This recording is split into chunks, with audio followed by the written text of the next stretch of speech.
La tour de contrôle, c'est ce que je vous conseille de mettre en place si vous voulez utiliser l'outil Fable 5. Fable 5 qui vient de sortir, vous imaginez dans quelques mois, dans quelques années ce qu'on va être capable de faire. Cette IA surpuissante qui a été bannie par le gouvernement américain est capable de vous produire un jeu vidéo complet en seulement 37 minutes et pour seulement 12 $. On va voir tout de suite dans cette vidéo comment l'utiliser et surtout comment ne pas commettre l'erreur que la majorité des gens qui l'utilisent font et qui crament tous leurs tokens. Donc les amis, cette IA surpuissante, c'est tout simplement Fable 5. C'est un des modèles de l'outil Claude qu'on voit ensemble depuis pas mal de temps déjà. Et donc c'est un outil qui permet à partir d'un simple prompt, on va le voir tout de suite, de créer des jeux vidéo complets en quelques minutes seulement et pour quelques euros. Là en l'occurrence, ces Américains ils ont créé des jeux vidéo comme GTA 6, donc une suite au jeu GTA qui est très connu. Ils ont créé aussi des clones de Minecraft qui est assez complexe, avec des créations de toutes pièces, etc. Vous allez voir, c'est incroyable. On va voir quelques exemples très rapidement pour vous montrer vraiment la puissance incroyable de cet outil. Là, j'ai coupé le son de la vidéo parce que c'est un Américain qui gueule, c'est insupportable à écouter, mais vous allez voir que c'est assez incroyable à partir d'un simple prompt sur un outil.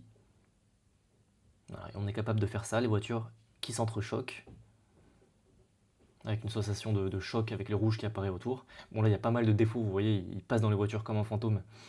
On voit qu'il y a pas mal de défauts, mais à partir d'un simple prompt, je trouve ça déjà incroyable. Là, au lieu d'entrer dans la voiture, en ouvrant la portière, il est en mode fantôme, il rentre dedans un peu trop facilement à mon goût, mais à partir d'un simple prompt, je ne sais pas si vous vous rendez compte de ce qu'on peut faire déjà, c'est complètement incroyable. Voilà, vous voyez, il jongle avec des prompts et il crée le jeu en direct.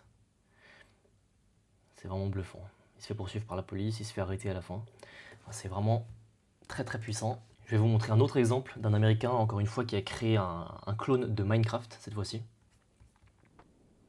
Donc voilà, c'est pas 100% comme Minecraft, mais vous vous rendez compte qu'à partir d'un simple prompt, de ce qu'on peut faire, vous imaginez, Fable 5 qui vient de sortir, vous imaginez dans quelques mois, dans quelques années, ce qu'on va être capable de faire. Ça va révolutionner plusieurs industries. On a des fonctionnalités pour rajouter des cubes, pour en supprimer. On a déjà la fonctionnalité de sauter pour passer au-dessus des obstacles, c'est vraiment bluffant. Et c'est ce prompt là que vous allez retrouver du coup dans ma school.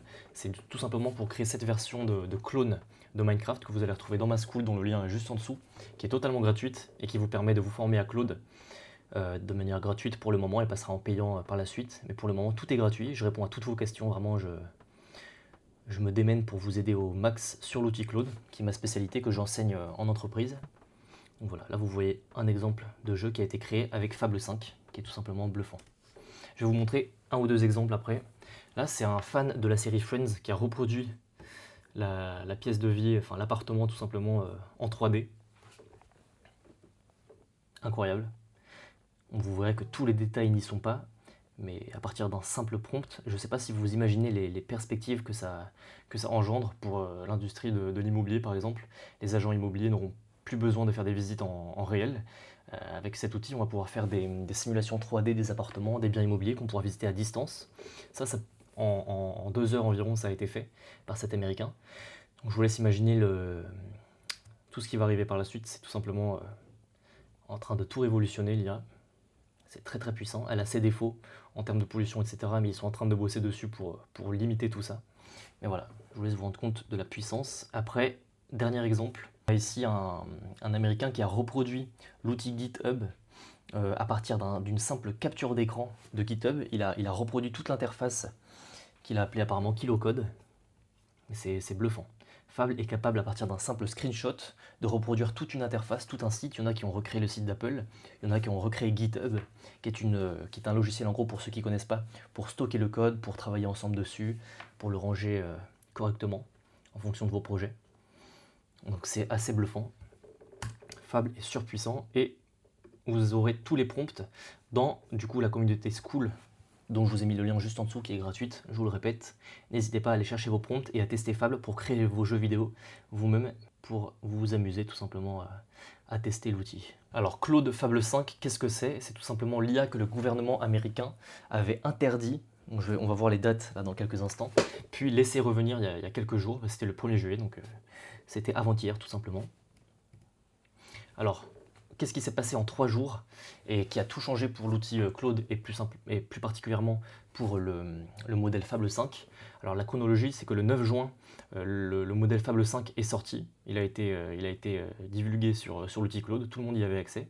Donc le premier modèle Mythos d'Anthropic est rendu public, le plus puissant jamais publié et accessible au public. Il faut savoir que Fable 5, c'est la version qui est accessible au grand public, et Mythos 5, c'est vraiment la Ferrari qui n'est pas faite pour la route, qui n'est pas faite pour tout le monde et qui est accessible uniquement au gouvernement, aux grands groupes, etc., qui peuvent y accéder. Mais Fable 5, c'est la version grand public, qui est tout de même ultra puissante, mais sur lesquels il y a des boucliers de sécurité. Mais voilà, tout le monde peut y avoir accès désormais depuis du coup le 9 juin. Le 12 juin, donc 3 jours seulement après, la suspension a été forcée par le gouvernement américain, donc plus personne, même en France, n'y avait accès. Donc là voilà, le gouvernement américain impose un contrôle à l'export et l'accès est totalement coupé dans le monde entier. On voyait Fable 5 est indisponible pour le moment. Et depuis le 1er juillet, donc avant-hier 2026, on a le retour officiel de Fable 5, puisque Anthropic restaure l'accès et l'interdiction est levée après 3 semaines de suspension forcée. On a les chiffres qui choquent un peu, donc les benchmarks. Tout simplement, là, on a le benchmark qui permet de comprendre à quel point l'IA, donc les différents outils d'IA, sont capables en résolution de bugs réels, donc à quel point les outils sont capables pour résoudre des bugs dans le code, etc. Et il faut savoir que le benchmark, donc l'étude de Fable 5, a atteint 65,5% de réussite, ce qui signifie que ça a dépassé de 18% Claude Opus 4.8, donc qui est le deuxième modèle le plus puissant.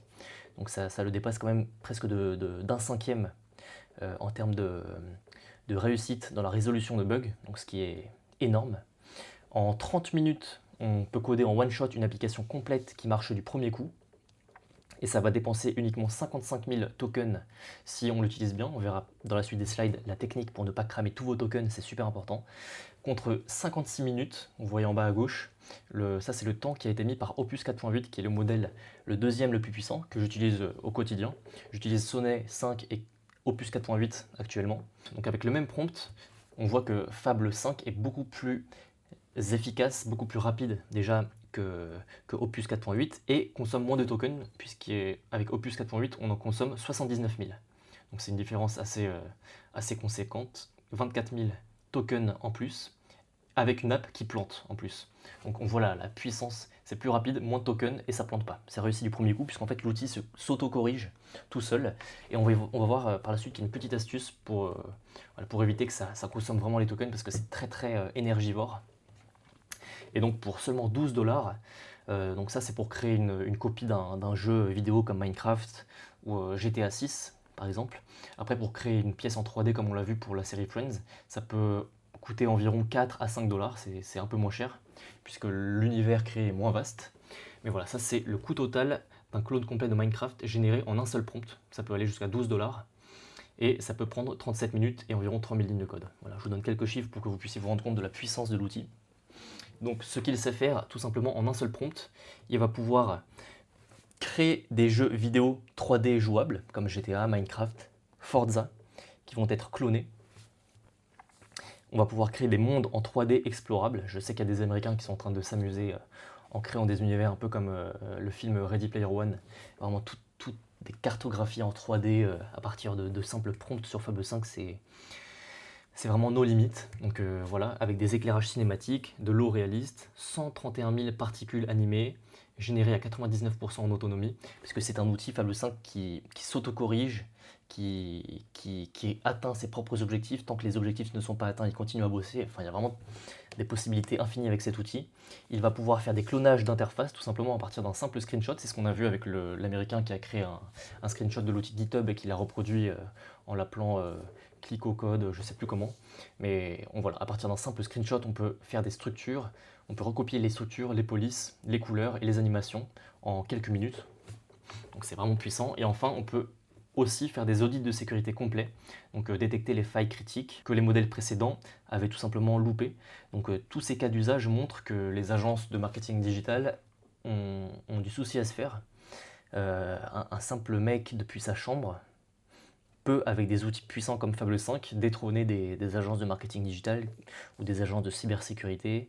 Enfin, il y a vraiment beaucoup de risques à étudier. Je pense que l'IA ne peut pas remplacer l'humain, mais un humain qui est formé à l'IA pourra vraiment remplacer un humain qui ne l'est pas. d'où l'importance de se former à fond et d'où l'importance de ma school, dont le lien est juste en dessous, pour se former à fond sur Claude. Et le piège que tout le monde ignore, c'est que Fable 5 consomme des tokens de façon totalement disproportionnée. Bon, ce qu'il fait, c'est phénoménal, mais du coup, le revers de la médaille, c'est que ça consomme tous vos tokens. Là, on a deux exemples. On a 75% du forfait hebdomadaire qui a été cramé en 24 heures pour un Américain qui a fait des tests. Donc c'est un cas réel. Un développeur qui a fait tourner Fable 5 sans interruption sur un projet de clone, donc sur GTA 6. C'est celui dont on a vu la vidéo juste avant. Et qui a cramé du coup 75% de son forfait à la semaine en 24 heures seulement. Donc ça va très très vite. Le deuxième exemple, tout simplement, on a les 2% du quota hebdomadaire qui ont été consommés par une seule session de 30 minutes sur un forfait. En plus, c'est un Américain qui avait un forfait à 200$ par mois, donc c'est un forfait très très cher qui permet d'avoir énormément de tokens.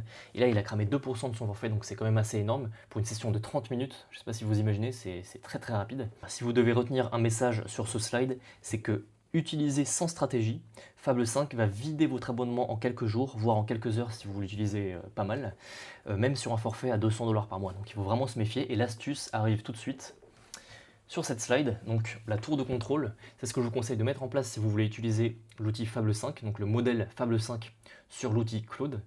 Comment ça marche? C'est tout simplement de jongler entre les différents modèles. Donc Fable 5 qui va être utilisé pour définir les critères. En fait, ça va vraiment être utilisé pour planifier tout ce que vous voulez faire dans votre projet et à la fois pour vérifier tout ce qui a été fait. Mais du coup, avec quoi on réalise le projet? Avec les modèles Sonnet et IQ 4.5. Sonnet, du coup, on avait le modèle Sonnet 4.6 qui est maintenant devenu le Sonnet 5. Sur lequel vous pouvez lancer plusieurs tâches en parallèle maintenant. Et vous pouvez également utiliser le IQ si vous voulez produire des résultats plus rapidement, mais ce sera moins poussé. Mais voilà, tout ce qui est production, vous pouvez le faire avec les modèles Sonnet et IQ. Tout ce qui est planification et vérification de tout ce qui a été fait pour corriger tous les petits défauts, ça va être Fable 5. Vous voyez la petite boucle, tout ce qui a été mal fait, Fable 5 va le voir, et à ce moment-là, on peut corriger en reproduisant avec Sonnet, IQ. Et ça, c'est vraiment une tour de contrôle qui permet d'économiser les tokens et de ne pas tout faire par Fable 5 qui va tout simplement faire fondre vos tokens. Et donc voilà, orchestré ainsi, Fable 5 code une application complète en 30 minutes pour 55 000 tokens, donc contre 56 minutes comme on l'a vu dans la slide précédente, et beaucoup plus de tokens dépensés pour les modèles autres sur Claude, Opus, Sonnet, etc. Voilà les amis, n'hésitez pas à aller chercher vos prompts gratuitement dans ma school dont le lien est juste en dessous de la vidéo. Et voilà, on a vu vraiment le potentiel de ce modèle Fable 5 qui fait partie de l'outil Claude.